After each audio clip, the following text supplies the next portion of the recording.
From the Masters of Cinema series, and part of this two-film set comes Charisma from 1999, number 337 in the Masters of Cinema series. Now, this is a Kiyoshi Kurosawa film that is one of those ones where I appreciate the filmmaking, I like the directing touches. I'm not sure if I fully grasp the entirety of the story.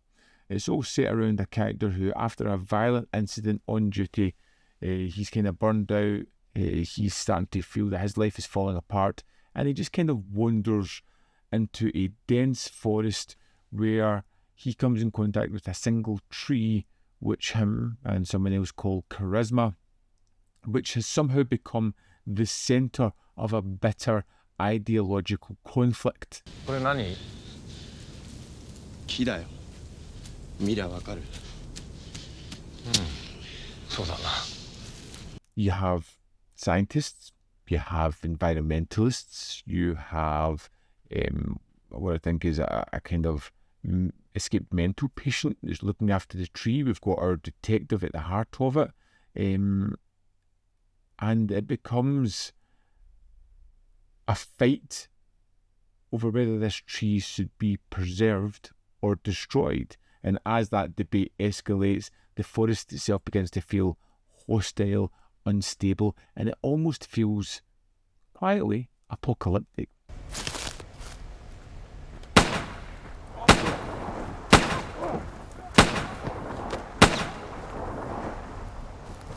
It's a strange tale.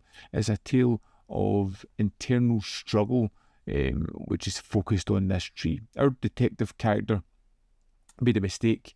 He made a mistake and people died. And this is him dealing with that ramification, dealing with another choice of life and death, and deciding that he will do whatever he can to help this tree live. But it's the characters that he meets along his journey, whether it be the environmentalist who really wants the best, who studies trees, and yet for some reason still wants this tree to die, whether it be the almost military people that are there. It's like an armed faction of sorts that they keep butting heads with, who keep trying to dismantle this tree. はいで。そして。はいで。よし。撤去しろ。Whether it be the person that he's kind of with, who seems unhinged and is focused only on making this tree survive. It's full of these wonderful characters, and it's the interactions and the conversations that I really enjoyed. And I can see the allegory between what's happened in his life and how he focuses all his attention onto this tree and why he feels it should live. But there is a grander, scarier element to this film. There is an unsettling atmosphere here at play, and it's the way that Kurosawa uses the camera as he floats around this vast forest, as he focuses on elements like the wind or the sound of water running, that just creates this unsettling nature within the film. You just never quite feel that this is the real world. It feels skewed or manipulated or twisted in one way or another, and you're always trying to guess, is this really happening? Has our main character had a mental breakdown? Is this world really being that way? じゃあ、藪池さんのやってることは何なんですか? 生かしてみたり、殺してみたり。 It's a film where the plot is almost secondary. We're focusing on a character, we're focusing on his struggles after a traumatic life event, something that has derailed his life. All his attention's put on something particular, and it is focused on that kind of struggle within that person. And that is something that I can attune myself with and understand. The other elements that come into the film just kind of confound this strange, I would classify it as a philosophical thriller or an eco horror. It never quite states what it's after, but it's all hidden in metaphors and allegory. And to a certain extent, I kind of like that aspect of the film. Performances are great, and it gets to a kind of bonkers finale later on. Yeah, I enjoyed Cloud. Far from Kurosawa's best work.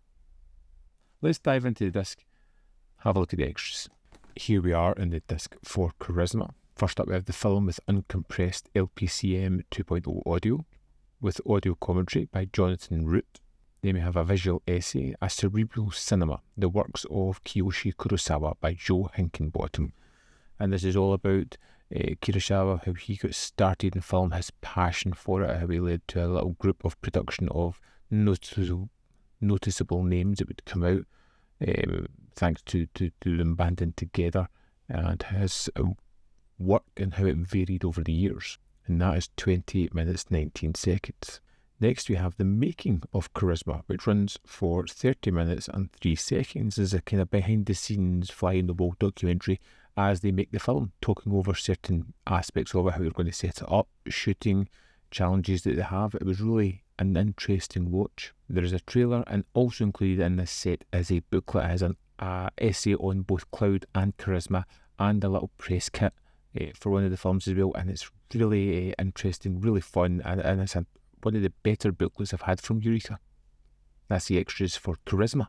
Here we have it. Cloud is an interesting start to this double pack. I don't think I'm fully on board with everything that it has to offer, but I am curious to check out Cloud next to see what that has to deliver. So join me when we talk about that, but before that, I'd love to know your thoughts on Charisma. Let me know in the comment box below whether you loved it, hated it, or fell somewhere in the middle. As always, there is more content up here. You can see more of my stuff. In the description box below are links to Patreon, membership program, manvfilm.com. Always in which you can support. Thanks for watching. See you next time.